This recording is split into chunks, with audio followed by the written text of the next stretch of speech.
Hello student, नमस्कार। स्वागत करता हूं आप सभी का एक बार फिर से आपके अपने यूट्यूब चैनल आरपीएससी अड्डा पर।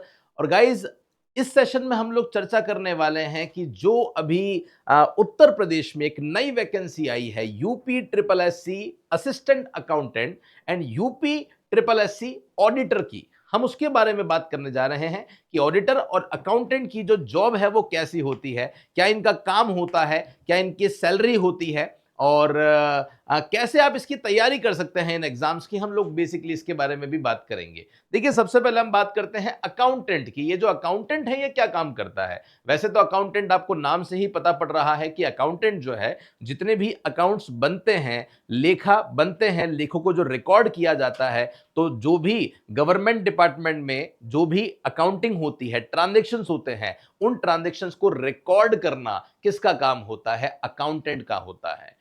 एनुअल जो बजट बनता है वो किसका काम होता है? अकाउंटेंट का काम होता है। जो बैलेंस शीट बनती है, गवर्नमेंट को कहां कहां से इनकम हो रही है, रिसिप्ट कहां कहां से हो रही है, गवर्नमेंट के खर्चे कहां कहां हो रहे हैं, उन खर्चों को, रिसिप्ट को मिलान करना। सरकार का घाटा आ रहा है तो देखना कि यार घाटे की जो व्यवस्था है वो कहां से की जाएगी। गवर्नमेंट के जो अलग अलग प्रोजेक्ट्स होते हैं, उन प्रोजेक्ट पे काम करना, उन प्रोजेक्ट की फंडिंग का सारा की सारा जो हिसाब है उनका ब्यौरा रखना। गवर्नमेंट को प्रॉफिट हो रहा है कि लॉस हो रहा है। अलग अलग जो हमारे सरकार के बहुत सारे स्टेट पब्लिक सेक्टर अंडरटेकिंग होती है, सार्वजनिक उपक्रम इकाइयां होती है, जो कुछ सेंट्रल गवर्नमेंट के पास होती है, कुछ स्टेट के पास होती है। तो जो स्टेट के पास होती है उनका प्रॉफिट एंड लॉस क्या है, वो प्रॉफिट में चल रही है, लॉस में चल रही है। तो फाइनेंस से संबंधित, पैसों से संबंधित जितनी भी चीजें होती है, उनसे संबंधित जो काम है वो हमारे ये असिस्टेंट अकाउंटेंट करते हैं। तो एक बहुत बढ़िया आपकी जॉब प्रोफाइल होने वाली है, बहुत बढ़िया जॉब है। तो गाइज, अगर आप में से कोई भी स्टूडेंट हैं जो इसके लिए एलिजिबल हो रहे हैं, तो डेफिनेटली अपनी कमर जो है वो आप लोग कस लो, है ना। फिर हम लोग बात कर लेते हैं ऑडिटर की कि सर ऑडिटर का क्या स्टेटस है और ऑडिटर जो है वो क्या काम करता है। ऑडिटर नाम से ही पता पड़ रहा है, जिसे अंकेशक कहा जाता है। तो जो अकाउंटिंग हो चुकी, जिन ट्रांजैक्शंस को रिकॉर्ड किया जा चुका है, उन ट्रांजैक्शन की, उन खातों की, उन ट्रायल बैलेंस की, उन बैलेंस शीट की सत्यता का पता लगाना, वेरीफाई करना। क्या ऐसा तो नहीं है कि कोई अमाउंट 2 बार आ गया है? उनको वेरीफाई करना, वेरिफिकेशन करना, जो डेटा आ रहा है उस डेटा को सही तरीके से असेंबल करना, क्योंकि जो डेटा दिया है उसमें गलती बहुत सारी हो सकती है। तो जो भी फाइनेंशियल रिस्क है, उस रिस्क का एनालिसिस करना। जो आंकड़े दिए हैं अकाउंटेंट ने, उन आंकड़ों की विश्वसनीयता पे काम करना, रिलायबिलिटी पे काम करना। आंकड़े में कोई भी जो है वो ऐसी बात नहीं होनी चाहिए जो भ्रामक हो, जो गलत हो, कंफ्यूज करने वाली हो। यही सारे काम मेनली होते हैं। जो लेखा प्रणाली होती है उनको जांचने का काम होता है, डेटा को वेरीफाई करने का काम होता है। ये काम जो है वो बेसिकली ऑडिटर का होता है। ये आप लोग विशेष रूप से ध्यान रखेंगे। अब बात ये भी आती है कि चलो सर, ये तो आपने बता दिया है, अब ये भी बता दो कि सर इनकी सैलरी जो है वो कितनी होती है, क्योंकि वही तो हमारे लिए सबसे बड़ा मोटिवेशन है। देखिए, सबसे बड़ा मोटिवेशन तो वैसे आपके लिए ये होना चाहिए कि आपकी सरकारी नौकरी लग रही है। गवर्नमेंट जॉब ही अपने आप में एक बहुत बड़ा मोटिवेशन होता है, जो आपको प्रेरित करता है मेहनत करने के लिए, पढ़ने के लिए। आपको पता है कि अगर अभी हमने मेहनत कर ली, जिंदगी के ये जो 2-3 साल, 4 साल, 5 साल हमें मिले हैं, अगर इनमें हमने मेहनत कर ली तो जिंदगी भर एक चैन की नींद हमें आने वाली है। हमारे परिवार जो है उन्हें एक फाइनेंशियल फ्रीडम मिलने वाली है। हर एक सपने जो आपके घर वालों ने आपके लिए देखे थे वो आप पूरा कर पाएंगे, और आप भी उनके सपनों को पूरा कर पाएंगे। अपने परिवार को एक अच्छा जीवन दे पाएंगे, एक अच्छी साक्षरता, एक अच्छी शिक्षा दे पाएंगे, एक अच्छा स्वास्थ्य दे पाएंगे। इन सभी के लिए सरकारी नौकरी लगना एक बार बहुत जरूरी है। फिर एक बार एंट्री हो जाती है तो उसके बाद आगे आगे फिर आप जो भी प्रयास करने हैं वो आप करते रहो, कोई दिक्कत वाली बात नहीं है। तो अगर हम बात करते हैं कितनी सैलरी आपकी रहती है, तो अगर आप देखते हैं ऑडिटर की बात करते हैं, तो ऑडिटर के लिए जो 5th ग्रेड पे जो है वो लग जाता है 2800 का। बेसिक सैलरी आपकी 29,200 रहती है और 42% जो है वो डीए मिल जाता है। तो टोटल सैलरी आपकी 41,000 है। तो अपने आप में अगर 40 से 50,000 की रेंज है, यही सेम रेंज आपकी आपकी अकाउंटेंट की भी है। तो इस प्रकार से अगर एक स्मार्ट सैलरी मिलती है और स्मार्ट सैलरी में अगर आपका एक बहुत अच्छा लिविंग स्टैंडर्ड आपका हो जाता है, लाइफ स्टाइल हो आपकी हो जाती है और आपका परिवार एक सुरक्षित महसूस करता है, तो इससे अच्छा और क्या हो सकता है। तो गाइज लग जाइए, बहुत बड़ी वैकेंसी है। आप एलिजिबल हैं या नहीं उसके लिए हमने पहले ही वीडियो बना रखा है, डेफिनेटली आपने वो देख लिया होगा। नहीं देखा है तो डिस्क्रिप्शन में लिंक है, वहां पे जाके आप जरूर देखिएगा।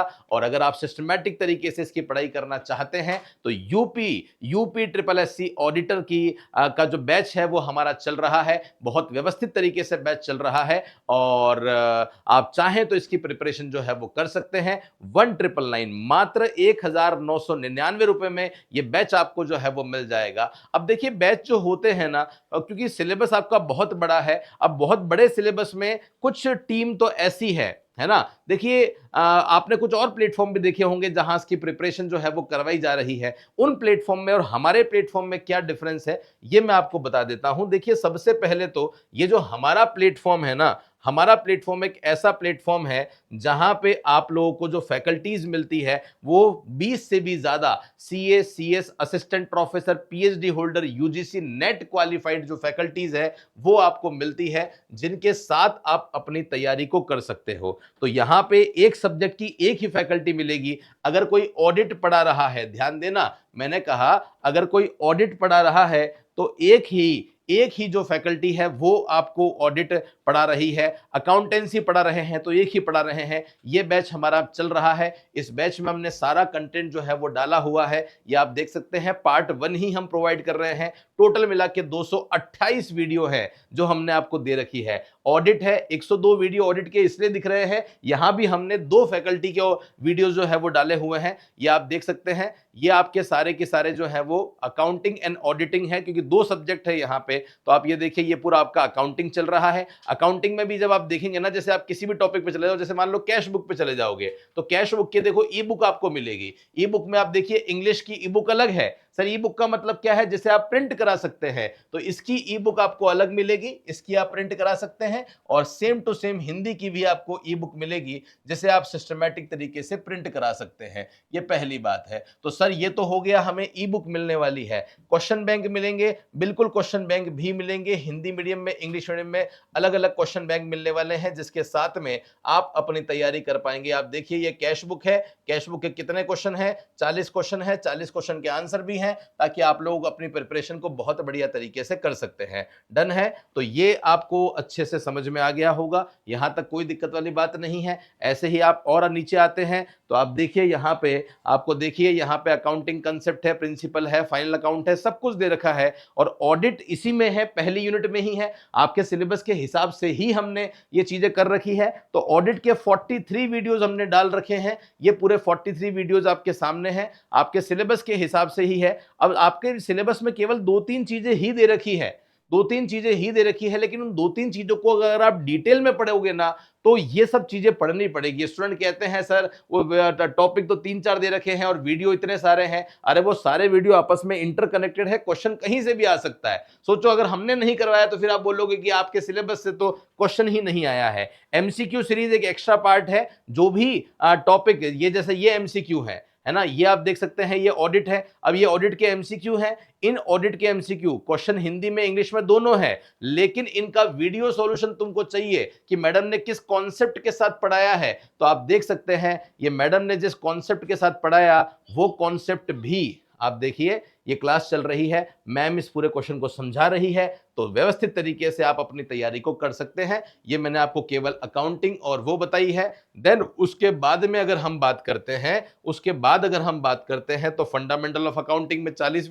वीडियो है, डबल अकाउंटिंग सिस्टम है ना, यूज ऑफ आरटीजीएस है, ये वाली यूनिट बाकी है जो हम अब डालेंगे, लेटेस्ट रिकॉर्ड होगी। टैक्सेशन है, टैक्सेशन में एडवांस अकाउंटिंग है। टैक्सेशन में आप देखिए इनकम टैक्स के 27 वीडियो हैं, 27 वीडियो जीएसटी के हैं जो बिल्कुल नए रिकॉर्ड हुए हैं। तो बहुत सिस्टमैटिक तरीके से ये कोर्स हमने करवाया हुआ है। रेगुलर बेसिस पे हम इसमें अपडेशन जो है वो करते रहते हैं। तो अगर आप जुड़ना चाहते हैं, अपनी तैयारी को एक नया आयाम देना चाहते हैं, तो इस बैच को जरूर ज्वाइन कर लीजिएगा, जहां पे पूरा सिस्टमैटिक तरीके से तैयारी आपको करवाई जा रही है, और वो भी पूरी फैकल्टी टीम के द्वारा, है ना।